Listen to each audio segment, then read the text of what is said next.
Welcome back to Personal Pension Radio. This is episode 257, Deal of the Week. This is Kraig's Deal of the Week segment, something that has been very popular with listeners. I get a lot of feedback. If you have ideas or you want to send in a suggestion for your favorite Deal of the Week, send me an email, Kraig with a K at kraigstrom.com. Happy to share it. Love that stuff. This is my quest for lifestyle deflation. The idea to be able to live well without spending retail or spending a ton of money. So today I actually want to share with you a story about a uber rich, kind of millennial rich, Amazon reselling business entrepreneur and his desire to buy a boat. Okay, not just a boat, but a moderate sized cabin cruiser. Now, so this guy says, what do you think? And he shows me the picture. Well, the boat that he's looking at retails for just under $3 million. $3 million, which means it's not a giant boat. It's not a big yacht. It's a small, mid-sized cabin cruiser, pretty fancy. It's nice, okay?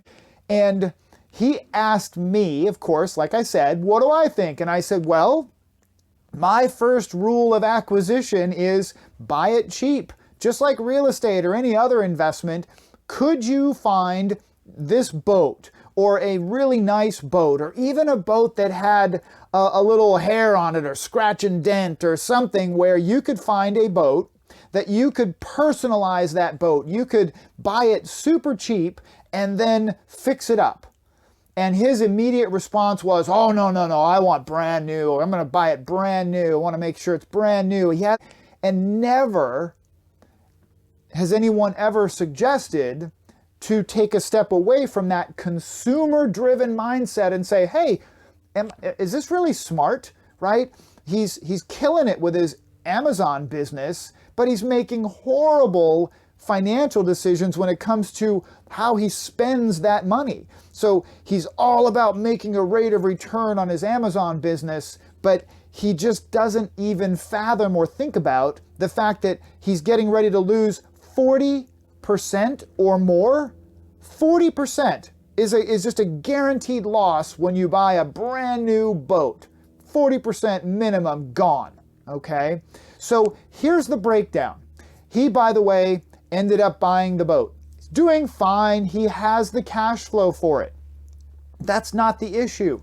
I just find it, I'm uncomfortable saying, I don't know how to say it. I'm uncomfortable when people brag about their tremendous success and, they are titans of industry, and then they flash their $10,000 watch that they just bought, brand new, $10,000 watch. Oh, it's an investment. Bull. It is not an investment. A watch is not an investment. I saw someone who said that online. Oh, watches are my investment. No, they're not. They're a guaranteed loss. They're a piece of jewelry. That's what it is. Oh, I got a car, it's an investment. Maybe. If you're spending enough money on cars and you really know the business, maybe it's an investment. Probably not. Boats? No way. There is no investment in a boat. It is basically you telling the world that I'm okay losing 40%, that I'm really okay with just throwing my money away. So don't look at my losses on my personal spending. Look how wonderful I'm doing on my investments. It sort of balances it out where if you're losing so much money on one side, doesn't that kind of wash out the returns that you might be making on the other side? Yeah, it does. It's all part of the economics. So here's what I did. He went off and bought the boat, and that's fine. I couldn't help myself. I went back to the Google machine at my house, and I typed in the model of that boat, the name of the company and the name and the branding name of that boat. I was just curious. I'm not buying a boat. So I typed it in, and sure enough, within a millisecond, a boat, that exact same model, a few years older, popped up on a U.S. Marshal impound auction in Florida. Now, this guy was in California, okay? Now, the U.S. Marshal Service, they will impound boats. They'll impound vehicles, planes, boats, cars. What do you think this boat might have been impounded for by the U.S. Marshal Service in Florida? Maybe it was a drug running boat. Maybe it was just simply that somebody had gone upside down on their payments and it was a foreclosure. Who knows? But it was probably some sort of a legal acquisition during a crime investigation. It's okay. This is the story. Now, that boat was listed for sale.